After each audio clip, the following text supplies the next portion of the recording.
Hello, hello, and welcome back to another episode of Happiness by Habit. I'm so happy because we have not only one special guest, but two special guests today. I am here with Theo Boyd, the author of My Grief is Not Like Yours, really beautiful book that she's going to tell us all about. The other guest that we have here has four legs and is right here in the. Can we show him? His name is Manly. Manly, come over. Let's say hi. Please. Manly, come here. No. No, okay, not right now, but maybe later he will. He will. Is her dog, and he's so cute, and he's so disciplined that's right here sitting down. Anyhow, Theo, welcome to Happiness by Habit. Thank you.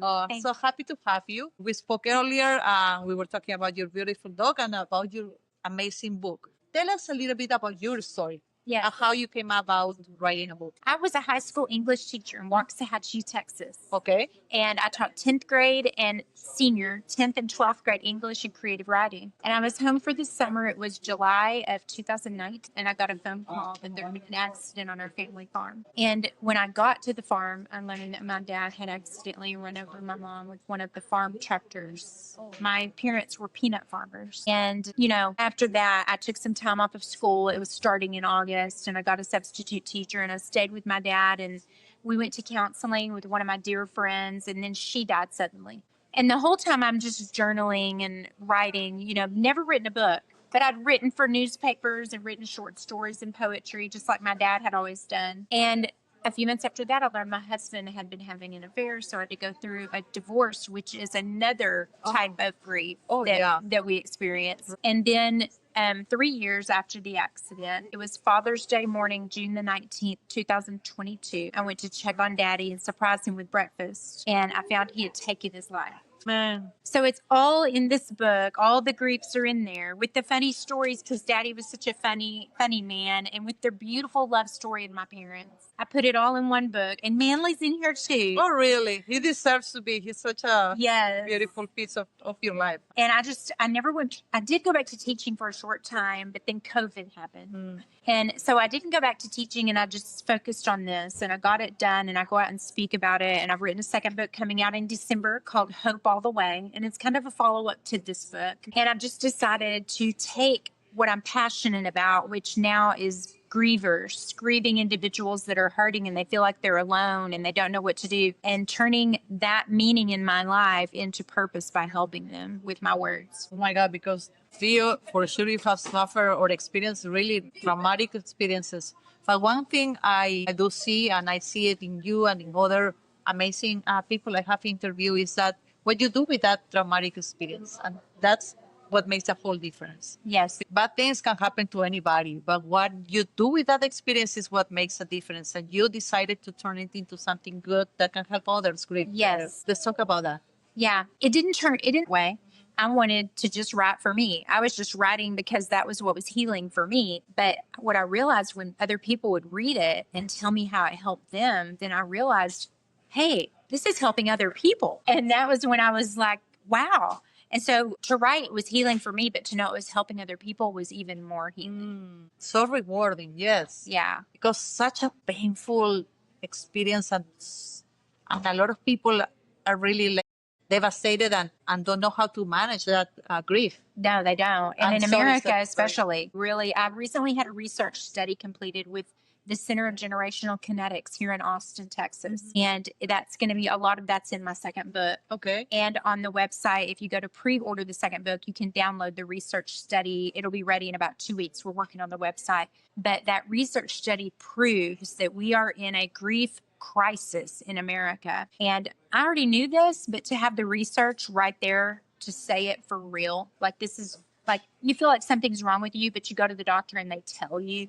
That's how it felt. But the research study, being able to help other people, I've recently got my grief educator certification so I can help others with their grief, talk through it. Maybe they can't afford a counselor, but a grief educator can help with strategies and ways to manage your specific type of loss. Can you elaborate a little bit on the results of this research? Yeah, I wish I could have memorized the stats already. I haven't memorized them all, but I do know this one. 80%, that's 8 out of 10 people. That's a lot. 80% of grieving Americans feel like that the media in America should talk about grief more, that we should talk about grief more. And 79% hide their grief. And the biggest part of that 79% was Gen Z.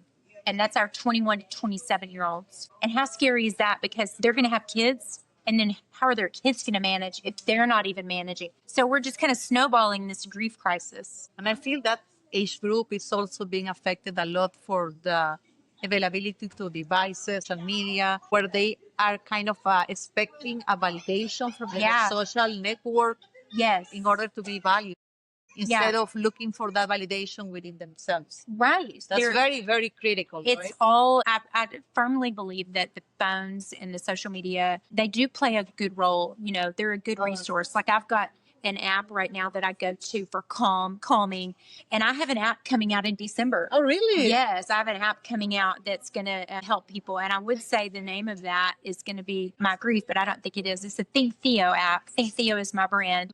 Think Theo app. And it's going to evolve with me. It's going to have grief. It's going to have some hope and healing, and it's going to have what's to come and planning your future.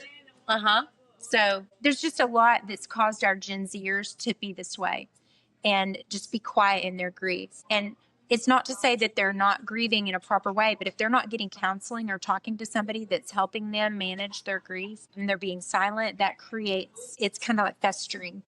What's going to come out later. If you do not manage your grief will manage you. That is very scary. What are the possible outcomes of mismanaged grief? The positive outcome? The negative.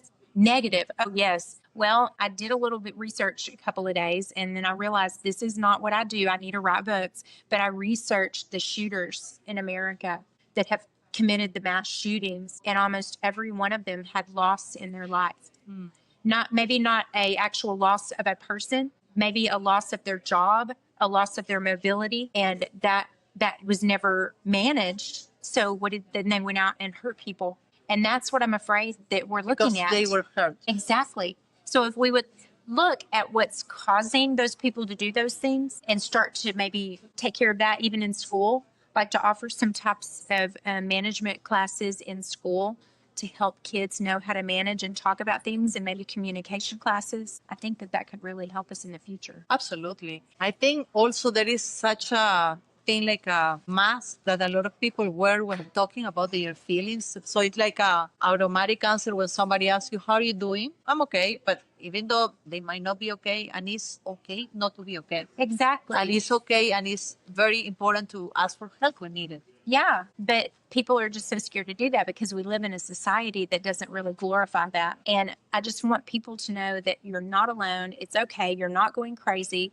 I thought that I was until I went to a very good counselor, and she said, you've got complicated grief. Complicated grief is different than regular grief. So regular grief, I like to describe as you take off work, you go to the funeral, you're sad, but you return to work, you maybe go out to eat with friends, and you kind of get on with your life. Complicated grief, you don't even remember where you work. You don't even remember that you have a job. It really shatters you and drops you to the floor. About 70% of America, 80% even more now, will experience grief, but only about 7 to 9% of that 80% will experience complicated grief. And they have now renamed it. The APA they're now calling complicated grief prolonged grief disorder, or PGD. And they're saying that you can't get diagnosed with that now unless you've had it for 12 months. But I'm here to advocate for those that need to be diagnosed within 2 weeks, because I knew something was wrong with me within 2 weeks of my mom's death. When my counselor, Gail, who I talk about in the book, when she said you have complicated grief, it was a relief that I had a name to something, that it's not just me going crazy. So we need to come back with a name for what people have early on and not wait 12 months, because during that 12 months, horrible things could happen if you have.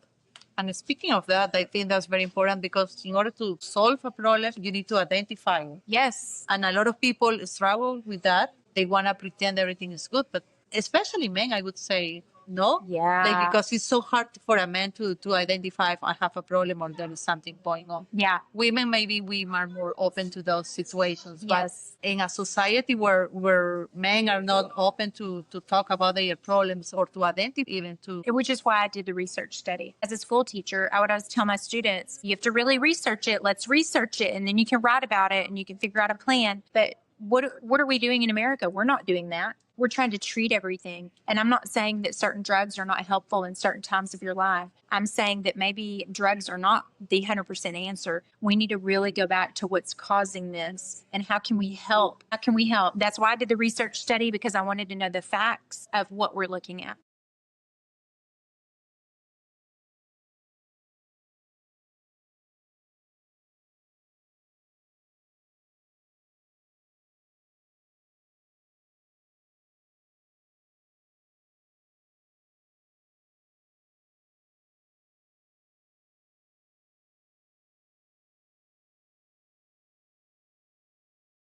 Can count on me to cry, to talk, Yes. to hear you, whatever. I'll be there. I think that's a beautiful thing that we can do for us, a beautiful deal we can make with our closest friends or family or our closest circle is to be there for others and for others to be there for us. Yes. Whenever we need it, like, it's okay to be vulnerable and to say, I need help. Yes. And a lot of times that help is not going to be, because a lot of times also there is another situation there where Yes. people start like, yeah, you shouldn't feel, don't cry. No, sometimes you do need to cry. Sometimes you know. need to be hurt, just to be hurt. And why is it not okay to be sad? You know, I got labeled as suicidal. I got labeled as depressed. And I kept just screaming, I'm not suicidal. I'm not depressed. I'm sad. I'm just simply sad. That's it. I'm just sad. And why did that become, oh, I'm sorry. I'm sorry I'm crying. When did sad become an emotion that we can't have? It's okay. It needs to be, I mean, when you're sad, you need to let it go. You need to And God gave us that outlet, those tears, because through those tears, we're in the dirt. It just waters us to grow and bloom again. have that comparison. Absolutely.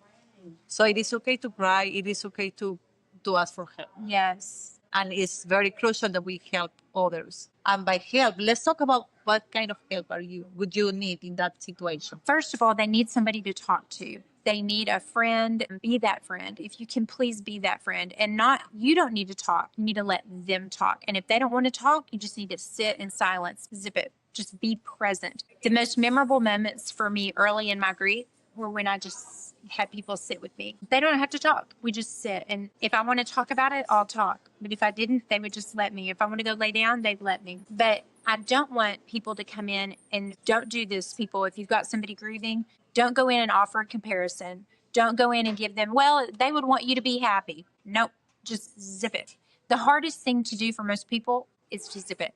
When I was a school teacher, I would tell my kids, zip it. So if you can be quiet and just let the silence fill the room, that really helps a griever, because they feel like they have an open space to talk about their loss. And that's when they feel heard. And if it's not you, get them to a counselor, a preacher, somebody in the community. Offer to help them, but don't leave it open-ended. Like, how can I help you? Because their mind is so confused right now that they don't know how to answer you.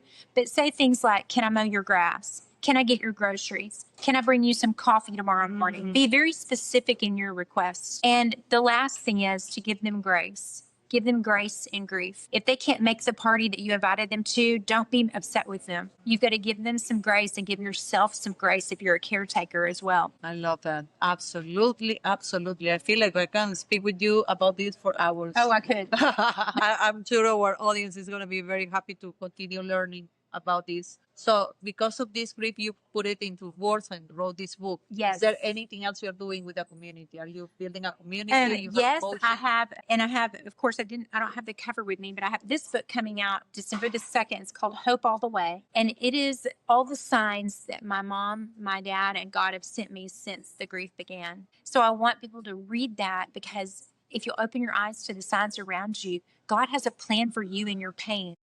Has a plan for you. You're still here for a reason. So just lean into those signs and talk out loud and ask out loud for them. I ask my mom and dad to send me a sign out loud, and I usually get one if I'm open to looking for them. So I do have a newsletter that people can go to, and I have a great Facebook community under Think Theo. And I try to keep people up to date on what's going on. And I speak at events. So if you want me to come speak, I'd love to talk. Oh, that's beautiful. Absolutely. And you can definitely make a difference of many people that is grieving. You're not alone. Yes. Oh, that's very powerful. Thank you so Thank much. you for having me. Oh, absolutely. I really enjoyed this conversation, and thank you for making a difference. Thank you. Our little one here is he gonna show up? Are you gonna say Manly. hi, Okay. Manly? Okay, let's go. Here he is. Yeah. Here, look. See. Hey, my love. He's See? so cute. And he's been with next to you all the time. I love the way he looks at you and he's all paying attention Oh, he's to all about every move. me. Yes, so that is another way to grieve also, no? Like to have Have a pet. a pet. He's Absolutely. been through everything with me, and that's why he's my protector. Oh, I love it. Well, thank you again. And we'll Thank be in you. touch. Thank you. Bye-bye.